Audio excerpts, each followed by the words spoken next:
নমস্কার সবাইকে। প্রতিমা ভেজ কুকিংয়ে সবাইকে স্বাগতম। আজ আমি তোমাদের সাথে ভেজিটেবল মোমো রেসিপি শেয়ার করব।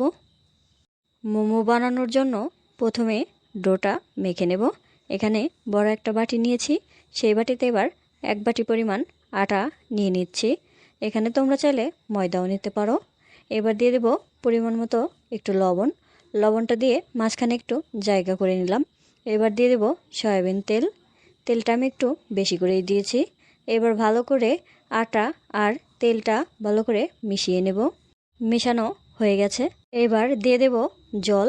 অল্প অল্প করে জল দিয়ে এই ডোটা এবার মাখিয়ে নেব। প্রথম দিকে বেশি জল দেওয়া যাবে না, তাহলে ডোটা একদম নরম হয়ে যাবে। আমি প্রথমে কিছুটা জল দিয়েছি, তারপর মিশিয়ে নিয়েছি। এবার আরও একটু জল অ্যাড করে আবারও মিশিয়ে নেব। আর ডোটা দেখো মাখিয়ে নেওয়া হয়ে গেছে। এবার এই ডোটা 30 মিনিটের জন্য রেখে দেব। এবার মোমো বানানোর জন্য ভাজি করে নেব। এখানে নিয়েছি বাঁধাকপি কুচি, আলু, টমেটো আর নিয়েছি কাঁচামরিচ কুচি। এবার দিয়ে দেব ফোড়ন। কড়াইতে সয়াবিন তেল দিয়ে দিয়েছি আর দিয়ে দেব গোটা জিরা। জিরাটা একটু লাল লাল হয়ে আসলেই কেটে রাখা সবজিগুলো দিয়ে দেব। এখানে আমি সবগুলো সবজি একবারে দিয়ে দেব। সবগুলো সবজি ধীরে ধীরে দেয়া হয়ে গেছে। এখানে তোমরা চাইলে তোমাদের পছন্দ মতো কিছু সবজিও অ্যাড করতে পারো। এবার মিশিয়ে নেব। সব কিছু আগে একটু মিশিয়ে নিলাম। এবার দিয়ে দেব পরিমাণ মতো লবণ। লবণ দেওয়া হয়ে গেছে। আর দিয়ে দেব হলুদ গুঁড়া। হলুদ গুঁড়াটা অবশ্যই পরিমাণ মতো দিতে হবে। হলুদ গুঁড়া দেওয়া হয়ে গেছে।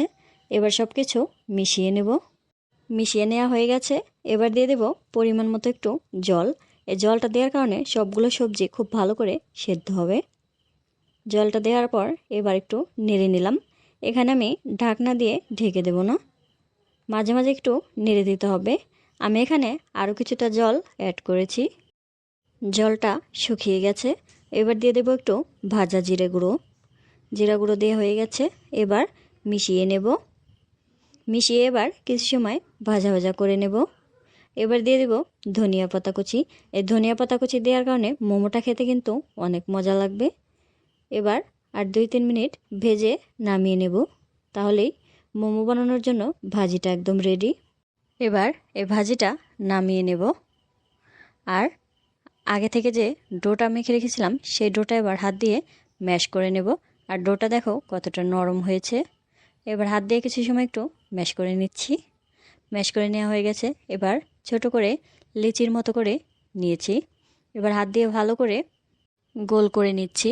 এবার নিয়েছি একটা চপিং বোর্ড। সেই চপিং বোর্ডের ওপর আটার যে বলটা বানিয়েছি সেটা এবার দিয়ে হাত দিয়ে ভালো করে গোল করে নিয়েছি। তারপর হাত দিয়ে একটু চ্যাপটা করে এবার দিয়ে দেব অল্প করে একটু আটা। আটা দেওয়া হয়ে গেছে। এবার বেলনা দিয়ে ভালো করে বেলে নেব। বেলে নেওয়ার পর আমি একটা গ্লাস দিয়ে গোল করে কেটে নেব। এখানে তোমরা চাইলে একদম ছোট ছোট করে বানিয়েও নিতে পারো, আবার চাইলে বড় করে একটা রুটি বানিয়ে তারপরেও গ্লাস দিয়ে কেটে নিতে পারো। বেলে নেওয়া হয়ে গেছে। এবার আমি কেটে নেব। কেটে নেওয়ার কারণে পুরোটা গোল হবে। এবার চারিপাশের যে অংশটুকু থাকে সেটুকু ছাড়িয়ে নেব। ছাড়িয়ে নেওয়া হয়ে গেছে।